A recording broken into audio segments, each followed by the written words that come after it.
Christian നേതാക്കളുടെ നേതൃത്വത്തിൽ പുതിയ രാഷ്ട്രീയ പാർട്ടി രൂപവൽക്കരിച്ചു.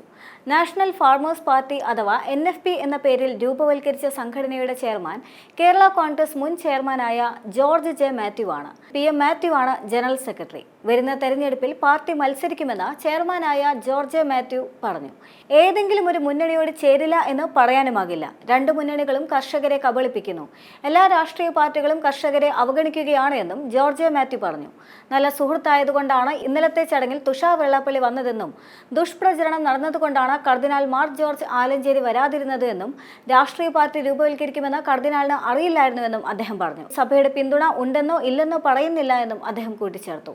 ജലസേചനത്തിന് ഉപയോഗിക്കുന്ന സ്പ്രിംഗ്ലർ, ഡ്രോൺ, റോക്കറ്റ് എന്നിവയിൽ ഏതെങ്കിലുമായിരിക്കും പാർട്ടിയുടെ തെരഞ്ഞെടുപ്പ് ചിഹ്നമാക്കാനാണ് ആലോചന. ജോർജ് മാത്യുവിന്റെ നേതൃത്വത്തിൽ BJP അനുകൂല രാഷ്ട്രീയ സംഘടന രൂപവൽക്കരിക്കുമെന്ന് കഴിഞ്ഞ ദിവസം തന്നെ റിപ്പോർട്ടുകളുണ്ടായിരുന്നു. കേരള ഫാമേഴ്സ് ഫെഡറേഷൻ എന്ന സംഘടനയുടെ നേതൃത്വത്തിലായിരിക്കും പുതിയ രാഷ്ട്രീയ സംഘടന രൂപവൽക്കരിക്കുക എന്നും സൂചനകളുണ്ടായിരുന്നു. കഴിഞ്ഞ ദിവസം കേരള ഫാർമേഴ്സ് ഫെഡറേഷൻ കോട്ടയത്ത് കേരള അവകാശ സംരക്ഷണ സംഗമം സംഘടിപ്പിച്ചിരുന്നു. BDJS അധ്യക്ഷൻ തുഷാർ വെള്ളാപ്പള്ളി അടക്കമുള്ളവർ ഈ ചടങ്ങിൽ പങ്കെടുക്കുകയും ചെയ്തിരുന്നു. BJP ആഭിമുഖ്യമുള്ള ക്രൈസ്തവരെ സംഘടിപ്പിച്ച് NDA മുന്നണിയുടെ ഭാഗമാകുകയാണ് ഇക്കുറി ജോർജ് ജെ മാത്യുവിന്റെ ലക്ഷ്യം. 1939 ഓഗസ്റ്റ് 3 ജനിച്ച ജോർജ് ജെ മാത്യു 86-ാം വയസ്സിലാണ് പുതിയ പരീക്ഷണത്തിനൊരുങ്ങുന്നത്. MLA സ്ഥാനം അവസാനിപ്പിച്ച 2006-ൽ കോൺഗ്രസ് രാഷ്ട്രീയം അവസാനിപ്പിച്ച ജോർജ് ജെ മാത്യു വീണ്ടും 2 പതിറ്റാണ്ട് കാലത്തെ ഇടവേളയ്ക്ക് ശേഷമാണ് പൊതുരംഗത്തേക്ക് സജീവമാകുന്നത്.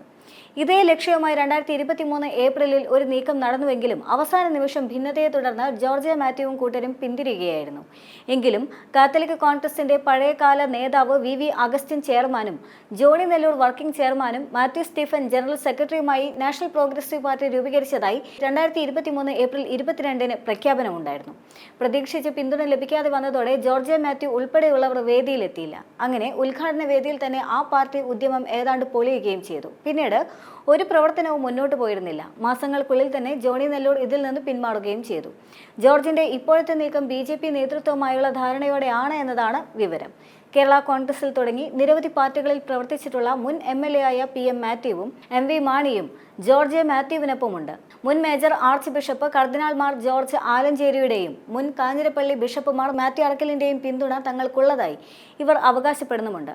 കാസ പോലെയുള്ള സംഘടനകളുടെ പിന്തുണയും ഇവർ പ്രതീക്ഷിക്കുന്നുണ്ട്. കേരള ഫാർമേഴ്സ് ഫെഡറേഷൻ എന്നൊരു കർഷക സംഘടനയുടെ സമ്പൂർണ്ണ പ്രതിനിധി സമ്മേളനം ഭാവി പരിപാടികൾ ചർച്ച ചെയ്യുന്നതിനും തീരുമാനങ്ങൾ എടുക്കുന്നതിനും വേണ്ടി ഇന്ന് കോട്ടയം ഊരയിൽ കടവാൻ ഇന്റർനാഷണൽ കൺവെൻഷൻ സെന്ററിൽ ചേരും. അവിടെ വെച്ചാണ് പാർട്ടിയുടെ ചിഹ്ന പ്രഖ്യാപനമുണ്ടാകുക. ജോർജ് ജെ മാത്യു അധ്യക്ഷനായുള്ള യോഗം കർദിനാൾ മാർ ജോർജ് ആലഞ്ചേരി ഉദ്ഘാടനം ചെയ്യുമെന്നും മാർ മാത്യു അറക്കൽ, BDJS പ്രസിഡന്റ് തുഷാർ വെള്ളാപ്പള്ളി എന്നിവർ സംസാരിക്കുമെന്നുമാണ് സംഘാടകർ മാധ്യമങ്ങളെ അറിയിച്ചിരുന്നത്. എന്നാൽ മാർ ആലഞ്ചേരി യോഗത്തിൽ പങ്കെടുക്കാതെ മാറി നിന്നത് തുടക്കത്തിലെ തന്നെ തിരിച്ചടിയായിരുന്നു. 1964-ൽ കേരള കോൺഗ്രസ് ജന്മമെടുക്കുന്നത് മുതൽ കേരള കോൺഗ്രസിലായിരുന്ന ജോർജ് ജെ മാത്യു 77 മുതൽ 80 വരെ മൂവാറ്റുപുഴ MP-യും 80 മുതൽ 83 വരെ പാർട്ടിയുടെ ചെയർമാനുമായിരുന്നു. 83-ൽ KM മാണിയുമായി തെറ്റി കോൺഗ്രസിൽ ചേർന്നു. 1987-ൽ കോൺഗ്രസ് കാഞ്ഞിരപ്പള്ളി സീറ്റ് നൽകാത്തതിനെ തുടർന്ന് സ്വതന്ത്രനായി മത്സരിച്ചു. ഇതോടെ വോട്ടുകളിൽ ഭിന്നിപ്പുണ്ടാവുകയും UDF സ്ഥാനാർത്ഥി തോമസ് കല്ലമ്പള്ളി പരാജയപ്പെടുകയും LDFന്റെ KJ തോമസ് വിജയിക്കുകയും ചെയ്തു.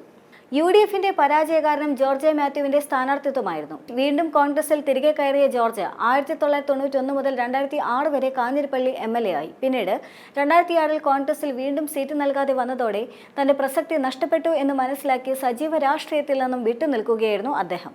ഇതിനിടെ വീണ്ടും പല ക്രൈസ്തവ പാർട്ടികൾ രൂപീകരിക്കാൻ ലക്ഷ്യമിട്ടുവെങ്കിലും വിജയം കണ്ടില്ല. തുടർന്നാണ് ഇപ്പോൾ BJPക്കൊപ്പം പുതിയ പാർട്ടിക്ക് രൂപം നൽകാൻ ശ്രമിക്കുന്നത്. എന്നാൽ ഇക്കുറി ക്രൈസ്തവ സഭാ നേതാക്കളെ കൂട്ടുപിടിക്കാനായാണ് കർദിനാൾ ജോർജ് ആലഞ്ചേരിയെ ഉദ്ഘാടനാക്കി ക്ഷണിച്ചത്. എന്നാൽ ഭൂമി വിവാദങ്ങളിൽ നിന്ന് പാഠം പഠിക്കാതെ കർദിനാൾ വീണ്ടും വിവാദങ്ങളിൽ ചെന്ന് ചാടുകയാണ് എന്നതാണ് നിലവിലെ ആരോപണമുയരുന്നത്.